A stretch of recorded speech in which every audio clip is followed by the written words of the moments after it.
হজ কবুল করতে হলে, হজকে যদি আপনি সাফল্য করতে হয়, অবশ্যই আপনি রাসূলের জিয়ারত করতেই হবে।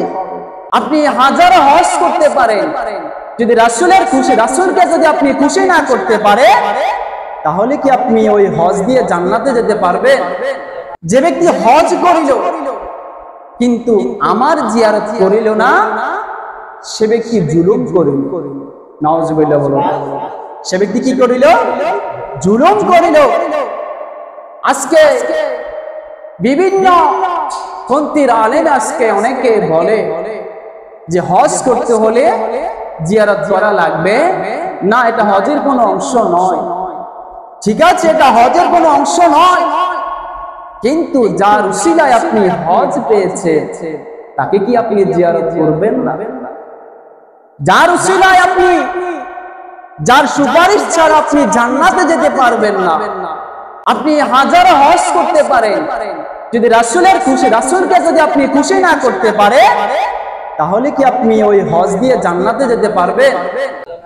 কখনোই আপনি জান্নাতে যেতে পারবেন না যদি আমার রাসূলকে আপনি খুশি না করতে পারেন।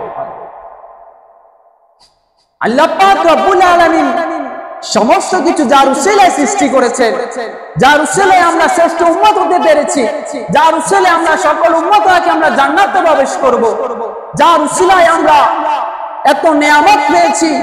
আমরা পুরো দুনিয়া, অন্যান্য নবীরা প্রত্যেক জায়গায় নামাজ পড়তে পারতো না নির্দিষ্ট স্থান ছাড়া, কিন্তু আমরা মসজিদ ব্যতীত যে কোনো ময়দানে আমরা আল্লাহ পাকের দরবারে সেজদা দিতে পারি, তার উসিলায়, আমার নবীর উসিলায়, যে রাসূলের উসিলায় আপনি হজ পেয়েছে, কিন্তু আপনি হজ করতে যাবেন না, মনে রাখবেন এই হজ আল্লাহ পাক কবুল করবে না। আল্লাহ রাসূল তো বলে দিয়েছে, আপনি হজ করতে গিয়েছেন কিন্তু রাসূলের জিয়ারত করলেন না, আল্লাহ সাল্লাল্লাহু আলাইহি সাল্লাম বলেছে সেই উম্মত যেন আমার সাথে কি করেছে?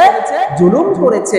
তো যে উম্মত, যে আল্লাহ পাকের বান্দা রাসূলের সাথে জুলুম করে, ওই ব্যক্তি কি আল্লাহ পাক মাফ করবে? কখনোই আল্লাহ পাক মাফ করবে না। ওই হজ দিয়ে কোনো কাজে আসবে না। হজ কবুল করতে হলে, হজকে যদি আপনি সাফল্য করতে হয়, অবশ্যই আপনি রাসূলের জিয়ারত করতেই হবে।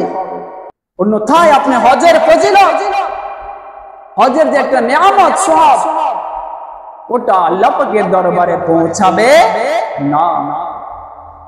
হজ কবুল করতে হলে আপনার নিয়ত সহি থাকতে হবে, আপনার সম্পদ হালাল হতে হবে, এবং কি রাসূলের শানে রাসূলের জিয়ারত লাগবে। যদি এগুলো না থাকে, আপনি যদি ডাইরেক্ট হজ করতে যান, হজ করে চলে আসলে এই হজ আল্লাহ পাক কবুল করবে না।